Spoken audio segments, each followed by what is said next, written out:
All right, B-listers, you know the drill. This is your official spoiler alert for the episode. If you don't want any spoilers, stop the episode now. And if you don't care about spoilers, hold on to your seats because this episode starts now.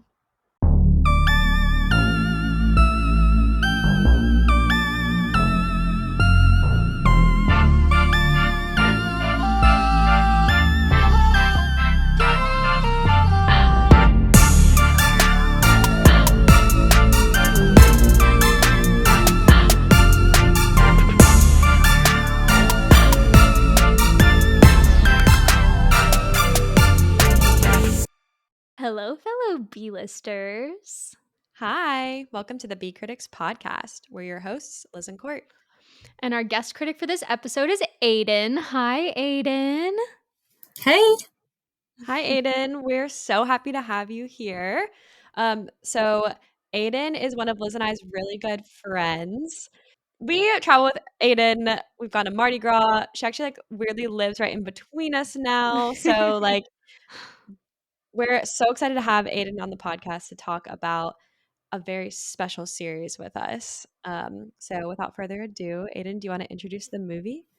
Yes, we watched Breaking Dawn Part 1. Woo! The Twilight movie. So before we start talking about the movie, I'm just going to give a brief summary, not really summary, tell you a little bit about the movie for anyone who maybe hasn't seen it or hasn't seen it in a while. If you're like me and do your semi-annual viewing of the Twilight Saga, you won't need this, but here it is anyways. So, okay. Breaking Dawn is the fourth book in the Twilight Saga and was split into two separate movies. In part 1, Edward and Bella get married and begin their perfect life together. Except it becomes far from perfect when Bella finds out she's pregnant and no one seems to know what is rapidly growing inside her. This little surprise sends the wolf pack into manic rage, which in turn sends the Cullens and Jacob into ultra protect mode. The biggest question is, will Bella live through the birth of the miracle she and Edward created together? And what will she even give birth to? I love how your descriptions always end with a question. Gotta mine are always this is what happens in the movie, and yours is leaving everybody hanging as if they haven't seen it before. Gotta get that hook in there. Come on. Okay. So this movie came out in 2011. They kept it every year. We have another new director, Bill Condon, but this guy directs Breaking Dawn Part 1 and Part 2. So at least those movies kind of go together. Mm-hmm. He's kind of known for musicals, which is weird that he was chosen to do this movie. I kind of felt that in this movie, a little really? bit. It felt a little bit more whimsical in a weird way than some of the other ones. We'll get into it, but okay. So before we really get into it, Aidan, I have a very important question to ask you, and I'm really interested to hear your answer because I have no idea what it's going to be. So, are you Team Edward or Team Jacob? Okay, so I've never seen any of the Twilight movies until last night I watched this one. Wait, are you serious? I am shooketh. Wait, this is great. I've never read any of the books, but just based off of the one movie, I would say I've got to be Team Jacob just because I couldn't deal with the pale skin. I really don't know the backstories. It was hard to pick up a little bit, but judging by some flashbacks, there was a history there with both of them, I guess. But I would definitely say Taylor Lautner's the better of the two. Yeet, me too. Liz is winning over here because she's Team Jacob and I'm Team Edward. Almost everyone we've brought on is Team Jacob. He's supposed to be pale. He's a vampire. What's the whole point? Would it have killed them to get a spray tan for the wedding? Or wear some bronzer. I don't know. Exactly. Yeah. I do it every day, okay? You can do it too. Some drunk elephant bronzing drops. Yeah. That kind of means that they like effectively made them really pale because so Aidan, just so you know, in the books they're like the vampires are super pale, like all of them. Like And unhumanly pale. like yeah, like super crazy pale. And so it's funny that that's like the one thing that bothered you because it's like means they kind of got it accurate. Well, just You know even what's like his wild? teeth and eyes were scary. Like Yeah. I couldn't imagine how he would be attractive to people. Okay, well. But that's just me. You know what's wild, Courtney? What? This movie, they don't show the vampires sparkling at all. So Aidan has never seen them sparkle.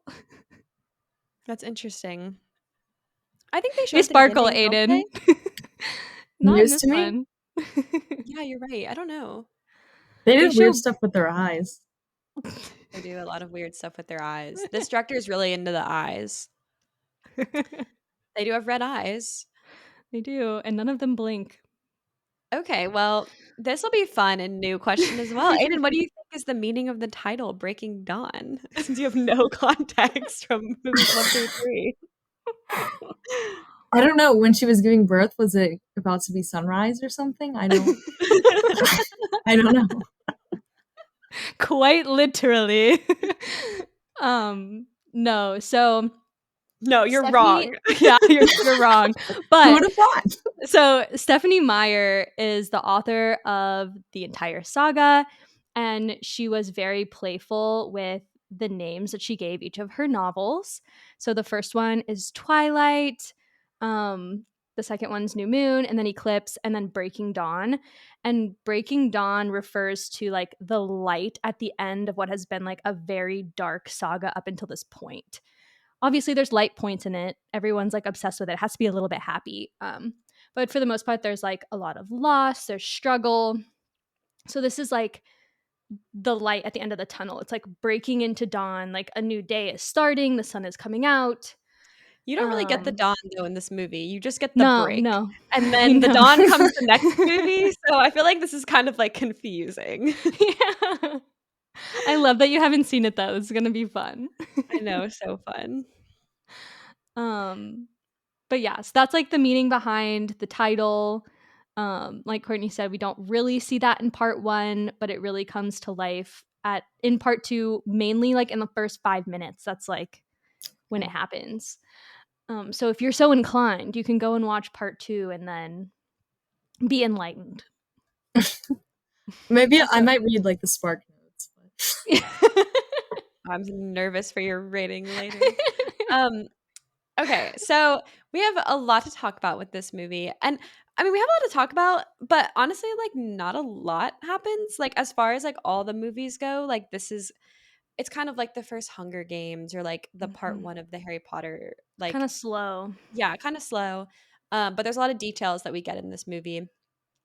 And one thing that I personally liked, but I'm curious to hear what y'all thought, is the music in this movie. Mm-hmm. Like I really liked it in this movie.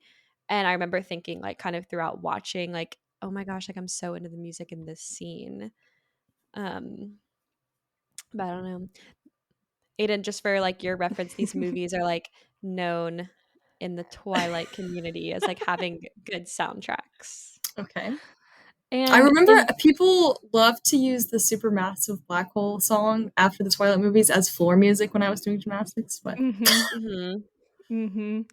Yeah, and this one specifically brings in a lot of key musical themes from the first 3 movies. So like in the wedding scene, you get the song from their first kiss and all that kind of stuff. So it's like very meaningful when it comes back. But I can see how maybe that wouldn't be super memorable for somebody who hasn't seen the other movies. Yeah. So that was your take? You didn't like care for the music The that only much? thing that stuck out to me about the music was I just thought it was kind of funny when they were like trying to be intimate on the honeymoon and it was like some really dramatic love song and then the bed just broke in such a silly way. Yeah. That was pretty funny. Yeah. There's a lot of those moments where it was like very obviously was not supposed to be funny, but when you're watching it, you're like, oh my God, like That's so ridiculous. Especially That sounds stupid. jumping into it as an adult and have never seen them. A lot of it was a little ridiculous. Yeah. Yeah, so I feel like right off the bat, this movie was like pretty ridiculous. Like the wedding stuff and like all the lead up to it, like kind of silly. Like the scene where they're setting up for the wedding and you see like Emmett walk through with like the big tree trunk, and then like Rosalie comes over too and she's like holding one as well. And it's just like, this is absurd. Like it looks so fake, I thought. Yeah, I thought it was just kind of funny, like how they were, like you just like in the background see like Carlisle with like one hand and he's like walking like he's carrying a pizza or like whatever. And Alice is just getting so upset because she's like, did none of you have any vision? Like she's very obviously like set this all out for them and they're just like have no idea what's going on. Yeah. But in Twilight fashion, Bella has a weird dream. And I feel like probably every movie has like one of Bella's dreams in it. But this one, I At like least one. Yeah, I particularly like the way that they did her wedding dream. Like with everyone wearing white and then like the pile of people and like she's turned Edward's the into monster. Yeah, I thought that was really well done. I feel like it could have been cheesy, but it wasn't. I thought it was like effectively creepy. I was mostly upset that they ruined that perfectly nice wedding dress. Well, it was interesting they had a different one for a dream, you know? I don't even remember the dream wedding dress. I It was remember dream lacy, wedding I dress is strapless with like it had a little like line. nude belt, or maybe it was It looked like a taupe. Vera Wang. I don't know if it was or not, but it looked like it was. It was unmemorable to me. Unlike her main wedding dress, her like actual wedding dress was very pretty. I was I hated obsessed. it. Do you know how expensive that was? Okay. That was a custom Carolina Herrera. First of all, they had 3 of them because they were worried that one of them or multiple of them might get ruined in the like weather where they were filming. Okay. And so they had 3 custom made dresses. Like the same, like replicas.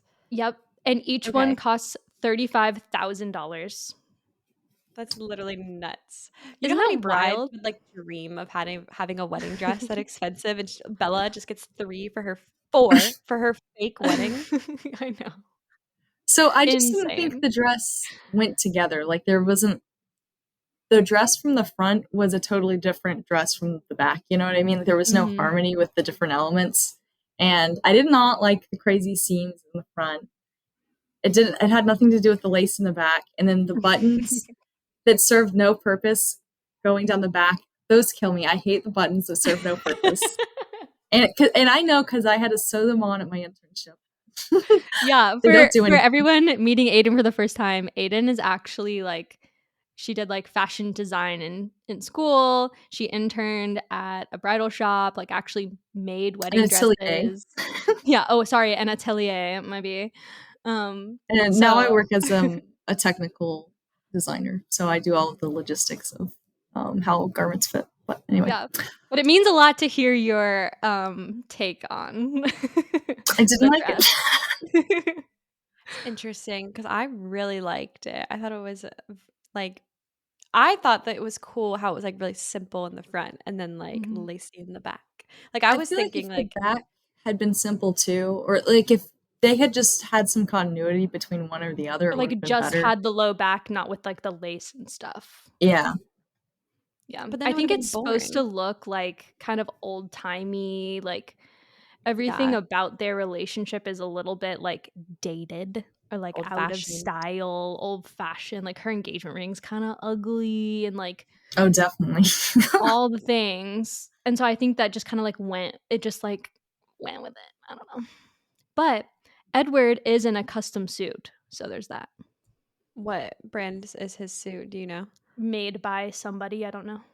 Oh, why are they're all dressed so fancy for this like fake wedding? But it's fine. I loved it. Well, actually, it wasn't that fake because they did hire an actual priest and they did a full ceremony. So technically, Robert Pattinson and Kristen Stewart were married in the eyes of the church. That's hilarious. Technically. I really like how they did their vows, like for the movie. I thought that was so cool. It kind of felt like a fever dream, if I'm being honest. But Like the I back thought and that was forth. cool. Like that was supposed to be the point, right? Like that you were supposed to get in the mind, like their mind, right? Like they were kind of in a fever dream because like they blocked out everything else and it was just them and they were doing their vows. Did they actually make out for that long? Dude, I was literally about to say they just straight up make out in front of everyone. That does not happen IRL. Never. But that did happen in the book for one. And then also that was like probably one of my favorite things about this movie is Kristen and Rob's like chemistry was so obvious and out there and like it felt very real because like they're dating in real life like at this point Mm-hmm. in the series. And so like I felt like you could really tell like how into each other they were. I had no And- idea they dated. Really? Yeah. Maybe I'm just like an obsessed Twihard, but I was like that was like all the talk. They dated then- throughout like the entire series. Oh. And News Kristen to me. Stewart came out as lesbian and dropped him, which was sad, Oh. but good for her. Probably felt weird for him to find that out, but I don't know.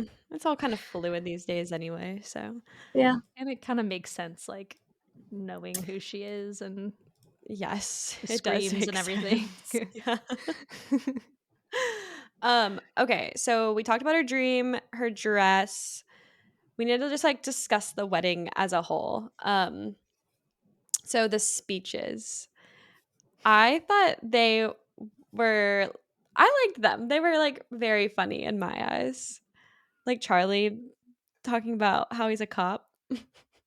I think they tried a little bit too hard to make them like realistic. So like What do you mean? okay, like all the other like speeches or monologues that have happened are like very well planned, very well thought out. Like Jess's graduation speech was perfect. And then you have like Bella's mom singing a lullaby and Emmett discussing their sex life in front of all of them. And like I was thinking about like how unrealistic all of it was.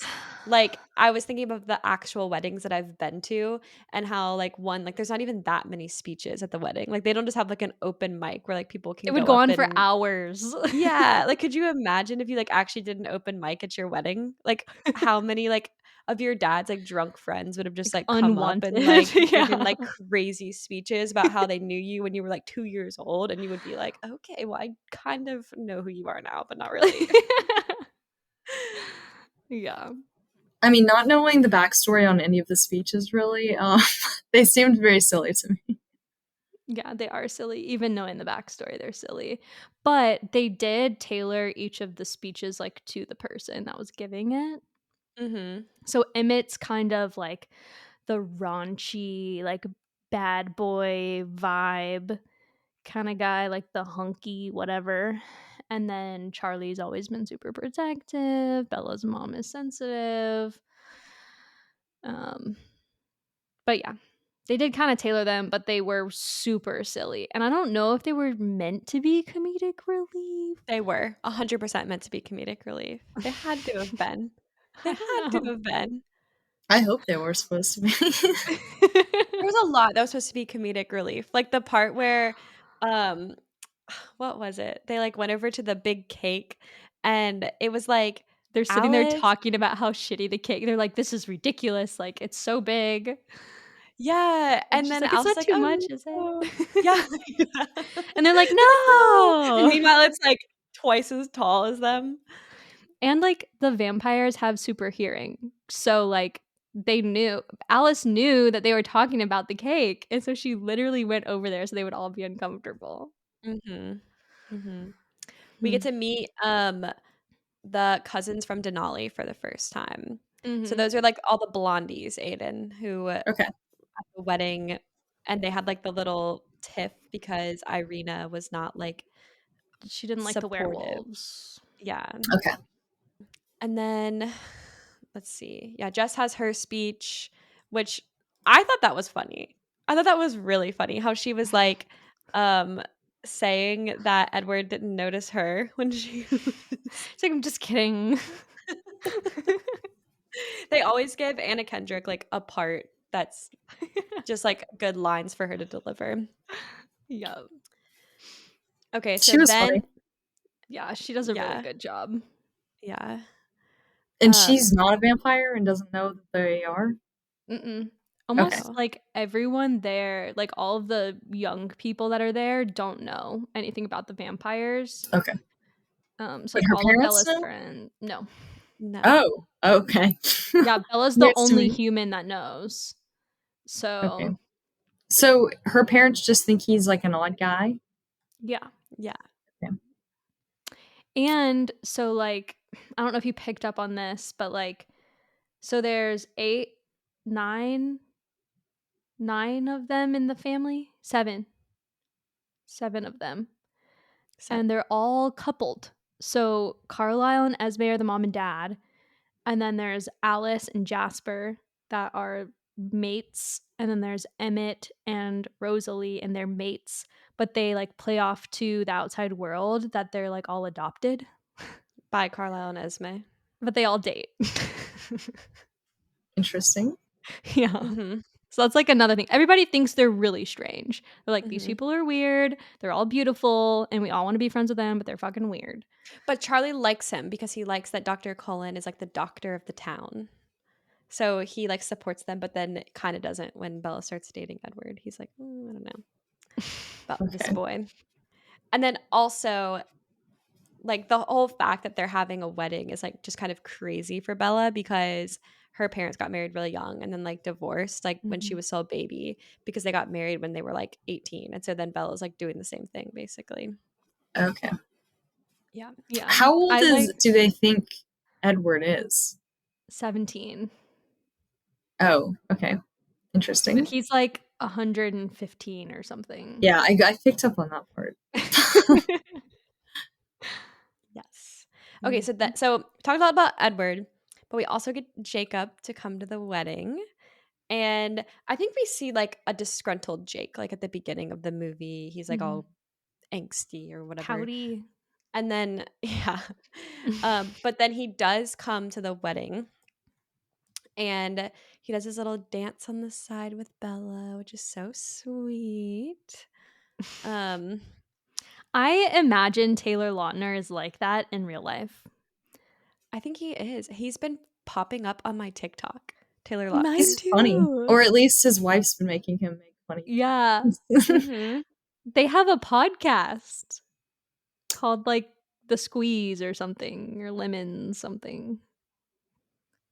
I don't know. They do have a podcast. I thought that part was sweet. And then everything goes to shit after that because they talk about honeymoon and he's like, you can't be serious. I'm very excited to talk about the honeymoon, I have to say. Let's do it. I feel like, okay, that whole part of the thing though about Jacob like asking about the honeymoon, like get the fuck out. Like that is none of your business. Like I can't even like, I don't know.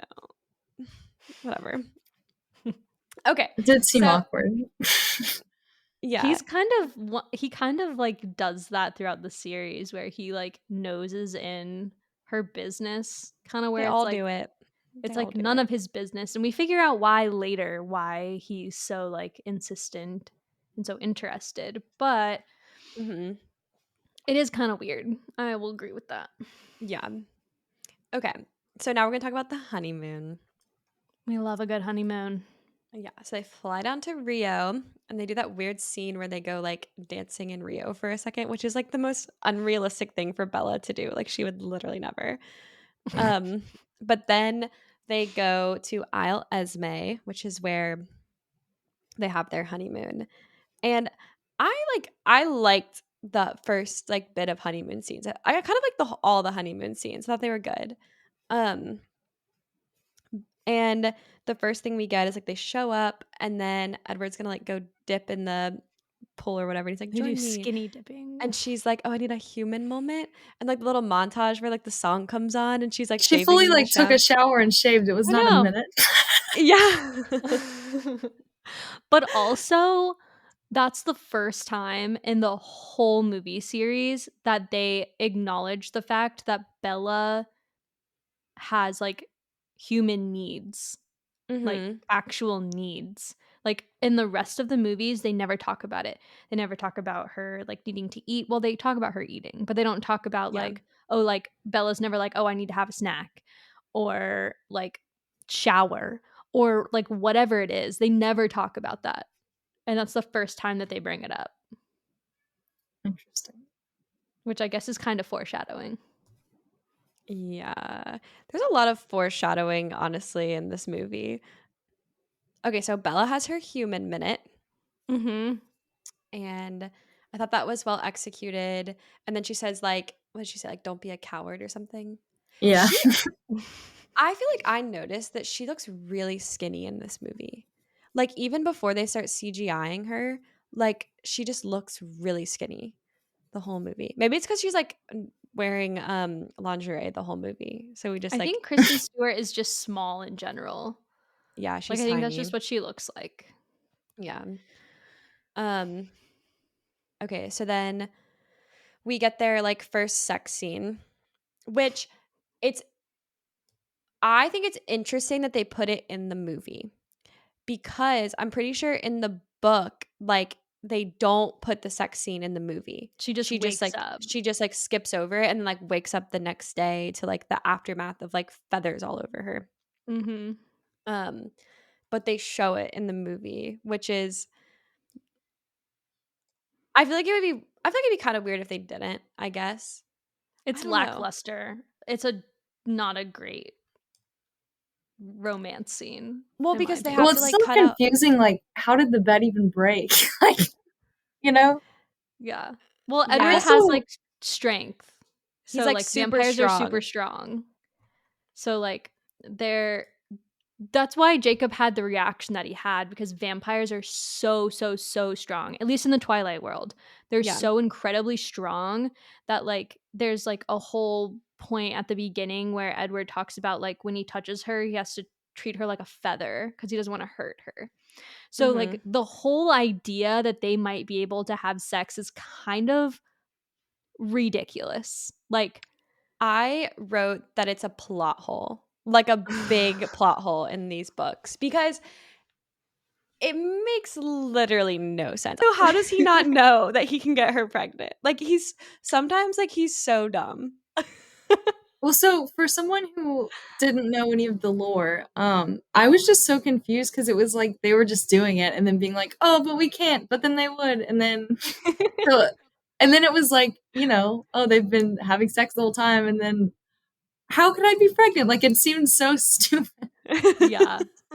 Yeah, Like, it no, does. duh, you got pregnant. Oh, You're just being wild out here and thinking there's no yeah. Like, aren't you consequences. supposed to be allergic to sunlight, not condoms? Like, Also, Yeah. you know what else I was thinking is like how unenjoyable that sex for Edward must have been. Like really. Like if you really think about it. Like he can't thrust. He can't be like he can't do anything. So he's just like sitting there like letting her like he has to. Like and if he's so strong like I feel like it's such a plot hole like that he would not kill her. Like he would kill her. There's no maybe they should have just tried like a different position. I don't know.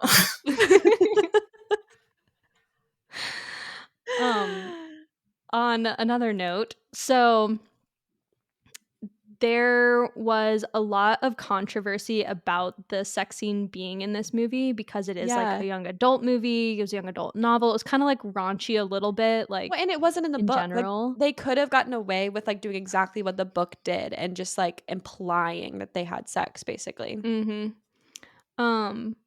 But they didn't. And Of course. originally, like, and I think they had this problem in part 2 as well. The scenes that they shot were like rated R, which obviously doesn't work if you are tailoring your movies to like a 16-year-old. 14-year-old. Yeah. Yeah, So 12-year-olds.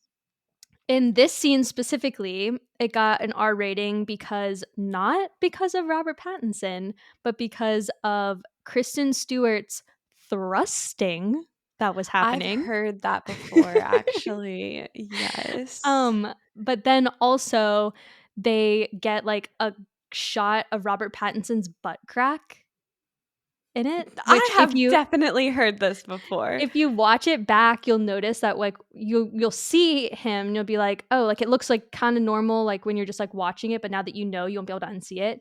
They like they colored over it to make it just look like butt. So like where the butt crack should be, it's just like skin.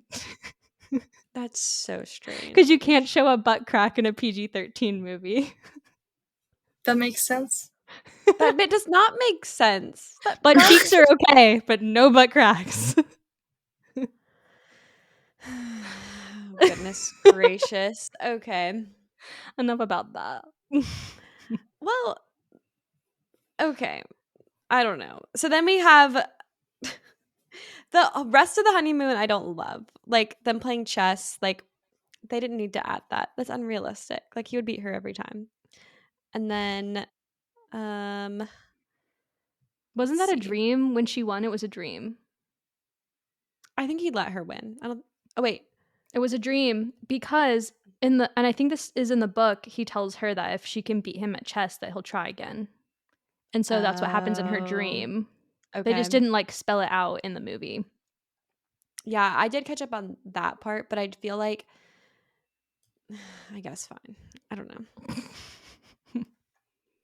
Then we have the local cleaner people, and there's the lady who can tell what Edward is.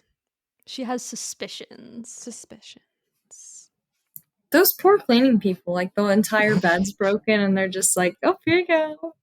And I mean, realistically, like, wouldn't there be like bloody sheets or something? Like that would be gross. That's what I'm saying. It's a plot hole. There'd be bloody sheets everywhere and Edward would get all like, I need to suck this blood, and then it would be bad. So I just feel like it's bad. Like the whole concept of it. Like, has Stephanie Meyer ever had sex before? Probably not. Maybe not. I think she has children, so she probably has. I think that was just like, that's like frivolous details. Like we don't need to worry about that. That's what makes it a young adult book. It's totally exactly. Mm-hmm. Okay, what else about the honeymoon? So they do have sex again. I don't think we have to talk about that time. It's uneventful. And then Bella gets pregnant. Out of thin air. And she's like super pregnant. Like immediately. The Virgin Mary. Yeah. I did not like showing right away. Watching her eat chicken. That grossed me out. I don't know. She grossed herself out. Kristen Stewart's kind of weird. Like whenever she like does like things with food in the movies, like she's just really weird. Like there's shaking the ketchup. Yeah, that's what I was thinking of. Like she just doesn't look realistic. Like it's like, do you eat, girly? Like because it doesn't look like you ever do. She's kind of just like a bad actress, TBH. Yeah. And then they go home because Edward gets all grumpy, and he's not grumpy. He's terrified because he has no idea what is growing inside of his wife, who he loves. And the creepy cleaning lady is like, she says death in Portuguese. Which that would scare me to death. I don't know if I would be like the same as Bella and be like wanting to have this like vampire demon child after that lady said that to me.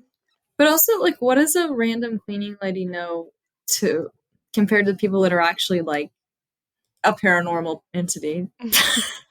She knows like stories that her people have told. Mm-hmm. And like supposedly vampires, because they've been around for so long and they never die, they've like established all the civilizations around the world.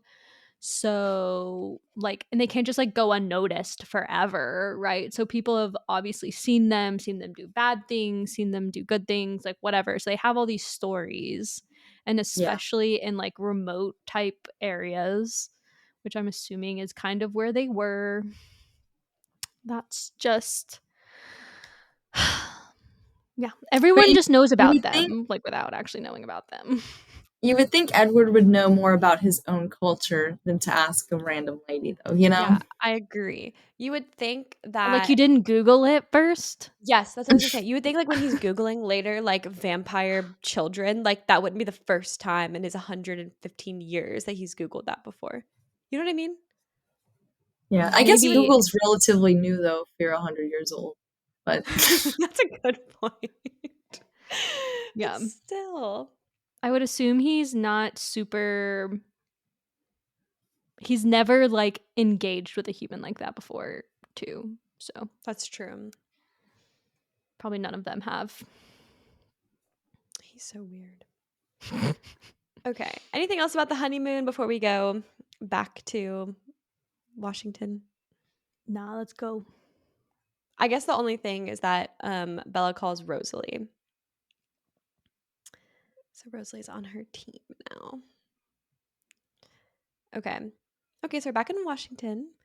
And But everyone in Bella's life thinks that she is still on her honeymoon. Well, not still on her honeymoon, but she's gotten sick and so she can't travel. yeah.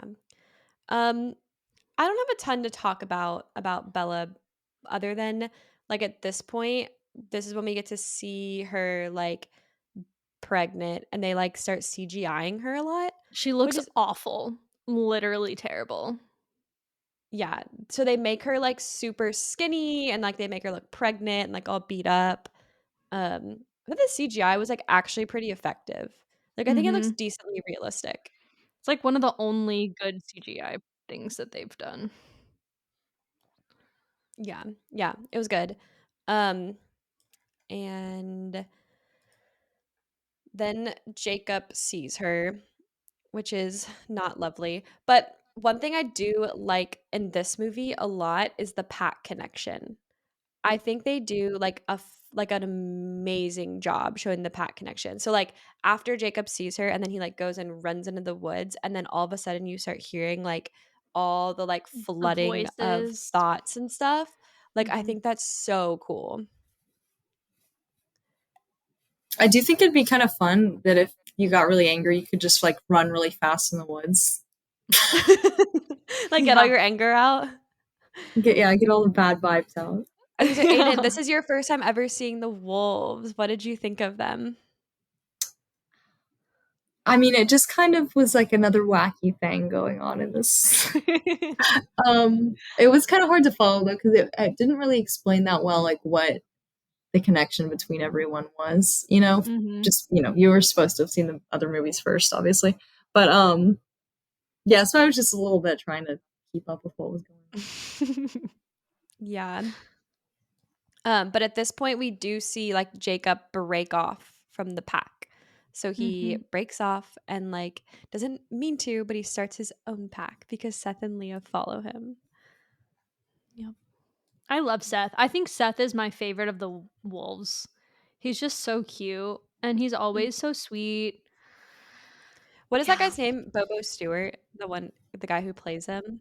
I I think have no idea. I think that's his name. He's such a cute actor. Like, I wonder if he's like in anything else. But I think he's like very, very well cast for that part because like that's exactly how he's described in the book. Is like this like younger, like really lovable kid who's just Mhm. like gung ho and like really Yeah. likes Jacob. What I think was really wild was when, like, obviously Bella is getting weaker and weaker. She's looking worse and worse. And Mm-hmm. it takes Jacob, literally, quite literally being an ass in his own thoughts, for any single one of the vampires that live in that house to come up with, maybe we should feed Bella blood. How does that happen? Yeah. How did none of them think about that? That's what I'm saying. Like, I feel like throughout this whole series, like the vampires are so like they're supposed to be so smart, but they're so dumb. Like, kind of the same thing with like, how did you not know you could get Bella pregnant? Like, that's so dumb. I agree. One thing we didn't talk about with the Pat connection is I really liked in this movie, Leah. I thought like her breaking off like kind of like her describing her feelings about Sam and how like she was glad to be like rid of his like out of his head Thoughts. basically and out of his thoughts. And I just thought it was interesting, like kind of the parallels between her and Sam and then like Jacob and Bella, and like kind of the foreshadowing of her being like, oh, like I really wish that I could like just imprint on somebody and make things easier. Yep. That doesn't Yeah. happen until part 2 though. I know. It's fine. I think we need to spend at least a little bit of time talking about the names that Bella picked out for the baby. Probably like a lot of time talking about the names because they are something They were else. shockingly bad. They were bad. This is like the point in the series where like it broke the wall for me as a kid, like reading these books, being like, oh shit, like Stephanie Meyer like actually is a bad writer. Like this is very uncreative. Yeah. Yeah, they're bad. Very bad. Bad names. Renesmee is just like what is that, honestly? It sounds like a little kid made it up. Yeah. She literally could have just used one of their names. Like, I don't know. Yeah, very bad. Absolutely awful. I think that's probably like the worst part of this entire series is like those names that she wanted. And I feel like it kind of, I don't know, like Bella's in like a pretty low point like in this part of the series. I think she looks like total shit. Maybe she was so malnourished she couldn't think of any better names, you know? Yeah. Nobody wanted to help her. Like Edward over there, like, what's the word I'm looking for? Enabling her to think that these are good names. Like Edward had like no control over this entire situation. He was just Maybe like, they were just thinking she was gonna die and they were gonna name it whatever they wanted to. honestly, that's probably kind of true. Like Edward probably didn't give a fuck. Like, because Edward really did think that Bella was gonna die. Like he legitimately like thought there was no way that she would live. Yeah. And so like I think he really like didn't care. Like he was just kind of going along with whatever. But he does eventually come around and he becomes a lover of whatever child is in there. Because he can hear his thoughts or her thoughts. Her thoughts. I thought they were cute. For like a second. Okay, so we have the pack, like the Sam's pack, not Jacob's pack, but they're trying to like come after the Cullens now because, well, they're not trying to come after the Cullens. They're trying to destroy Bella, which is really problematic. They want to destroy the baby. They don't want to kill Bella. They want to kill the baby.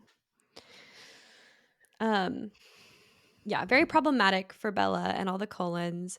And I think they did a really good job of making the Cullens look like hungry, like malnourished, because they've all been like cooped up in this house and can't go hunting, and their eyes are all like, well, actually I did notice that their eyes were not as black as they should have been, but they did like a decent job of making them look like they were having problems. But they do go eventually, and when Carlisle is not in the house is when Bella decides she's going to go into labor. And she didn't decide. She quite literally went to pick something up and broke everything. She wasn't just like, let me have this baby real quick. That was wild. I had to like rewind and watch it again because I was like, oh my God. So Bella goes into labor and... Well, she's not really in labor. They know something's like wrong with the baby because she like starts freaking out, and in order to like save Bella, they have to get the baby out. So that whole scene was wild. Like absolutely wild. Like Rosalie running in and being like, you have to get the baby out, and then like him like putting morphine in her and being like, I have to let the morphine spread, and then they literally like cut open her stomach like on the screen. wild. Clearly, they know did not it. think she was gonna live. They were ready to just dissect her. Well, Rosalie, I'm pretty sure Bella had told Rosalie, like, your only job is to make sure that baby stays alive. Yeah. And so that's what she did. Yeah. Yeah. I think it's wild that Jake was there. The whole thing is wild. And then Did you okay, so you know how they like take the venom and like stab it into her heart? yeah. Do you know that's like an homage to Pulp Fiction Oh, okay. scene? Oh, that's exactly what that is. Yeah. That's it like and that was like directed that way too. That's what I'm saying. I totally felt that this guy was like musical, like larger than life a little bit, because the whole thing was just like the story is so crazy and just so out there that like you have to have a director like that who's just like, fine, we're just gonna stab her with Just a do it. syringe of venom in her heart and it's gonna be right. And she's gonna wake up from this craziness somehow. Yeah. Yeah. The one time that I had a feeling of like, I think I hate Jacob is in that scene. And it's when Edward's like doing everything he can to try and save Bella. And Yes. Jacob says, like, I know I told you I was going to kill you if she doesn't live, but I'm going to make you live with this. And I was like, that was Yes. really shitty. And just gives up on the Like, who does that? CPR. Yeah. Yeah. He's very like So, thinks he's entitled to sharing his opinion all the time. yeah. He I don't does know. a little bit too much. In my Yeah. I personal think part of opinion. that is like the wolves have like temper issues and they do kind of show that in like the other movies that they do have temper problems and I think it's probably he is younger than them. Like I at think least a that's it. year or two. And so he's immature and he thinks he loves Bella and also like has the like raging temper of the wolf thing, even though he's like kind of figured out how to work it by this point. But that was like that took him down a peg for me. Like that whole scene, I was like, I don't know how I feel about you right now. Yeah, I think you kind of hit it on the head when you said that he was young and immature. Like, I think the reason that Jacob makes like flippant comments and stuff, I think it's partly because of his anger issues, but I think it's to show like the difference between him and Edward. Like, Edward is so old and he is like still a literal teenager. Mm-hmm. Yeah. Okay, but then we get Renesmee to be born. She's born, baby. Bella like holds her for a second. That whole thing was weird. Like, why would And Edward she give bites her? her. Yeah, that was weird. All that was weird. And then And she straight up dies. Bella dies. And you're like, what the fuck just happened? And then the movie pretty much ends. No, the movie doesn't end there. They do show Jacob imprinting on Renesmee. Oh, yes. Because then he like comes out Gold. and stops the wolves from attacking the Cullen clan or whatever they're called, the gang. I don't what do you call a group of Clan. vampires? A Clan. coven. Coven. Yes, coven. And he like stops them and that's where you learn that the imprinting is like the cardinal rule or whatever. So they can't harm Bella, they can't harm the baby. And then we get the sequence of Bella, the venom like taking root in Bella's body. And she starts filling back out, and her cheeks get rosy, and her hair gets pretty, and they put a dress on her. And they have like the beautiful like montage of flashbacks of Bella's life. Like her life is literally flashing before her eyes. I thought the end of this movie was done really well. Like, Yeah, I I thought they think did a the good whole job. movie was done pretty well. It's kind of boring because like not a lot happens. Like, we're done. Mhm. Like, that's everything that's happened in this whole movie. They had a Yep. wedding, they went on a honeymoon, and they had a baby. Woohoo. Yeah, I was kind of like, oh, that was it. Yeah. And it's pretty long. It's like 117 minutes. Yeah. Yeah. But then the last thing we see is Bella opening her eyes. Mm-hmm. So we do know that she lives through it. which is course all she I lives needed through it. before Of the next movie course she came lives through out. it. There's a whole other movie. That doesn't mean she lives through it. Yes, it does. It wouldn't be a movie from Bella's.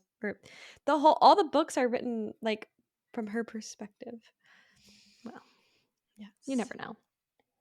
Okay, so that's all I have for us to talk about. I don't know if there's anything that y'all think that we missed or forgot.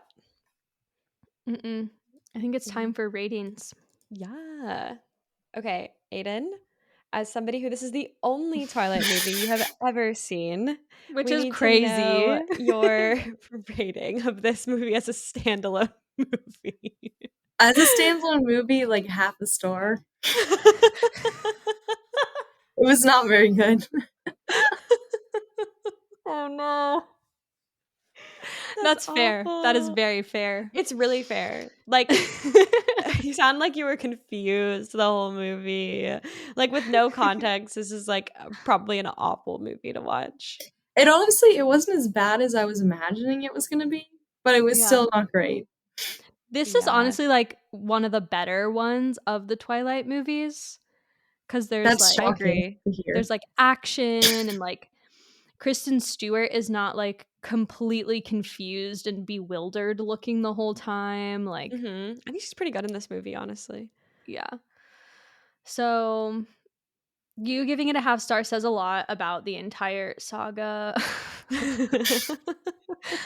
But that is fair.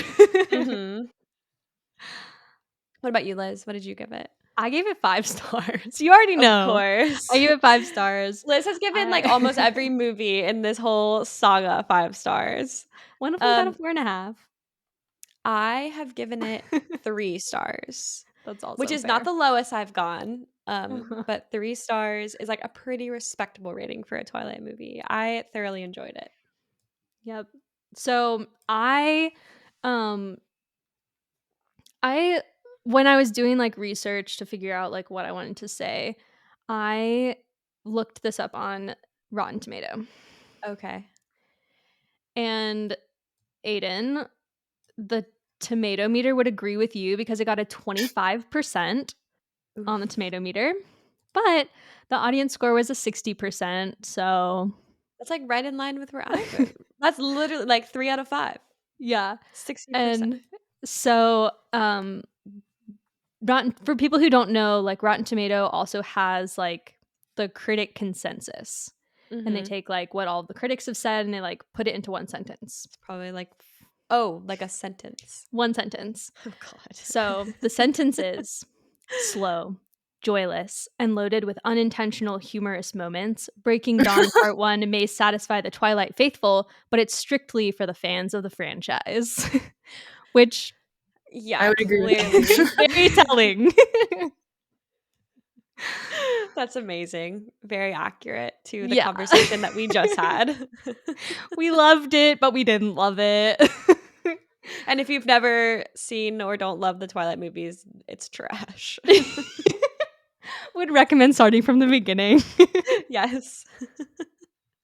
Our apologies, Aidan. We should have had you start with Twilight. I'm kind of glad I got to see, what were people watching back in the day. But I never watched it because my mom like watched them and was like, "They're horrible. Y'all are not watching them." She was like, "It's bad acting. Don't waste your time." That's so crazy. Me and my mom had a very different experience. We both read the books together. Like mine too. And my mom was obsessed with them as well as I was. Okay. Well, Aidan, thank you so much for giving us your takes on this movie. Of course, anytime. Yeah, we really appreciate you watching this. And next time, maybe we'll give you a movie that is not the middle of a random fandom series that you or just like a good movie in general. Yeah, we'll make a good one. Would be appreciated. Okay. Well, thanks so much for coming on, Aidan. See you later. Of course. Bye. Bye. Okay. Now we're going to sign off. If you want to find the podcast, you can find us on our socials. We're on Twitter, Instagram, and TikTok at bcriticspodcast. And thank you so much for checking us out. We'd appreciate it if you could leave us a rating or review. And if you like what we're doing here, be sure to subscribe and follow. You can find us on YouTube, Spotify, Apple Podcasts, and Google Podcasts. And check out our website, bcritics.com, or find all of these links on our link tree in the episode show notes. That's it. Thanks for tuning in. Bye, guys. Bye.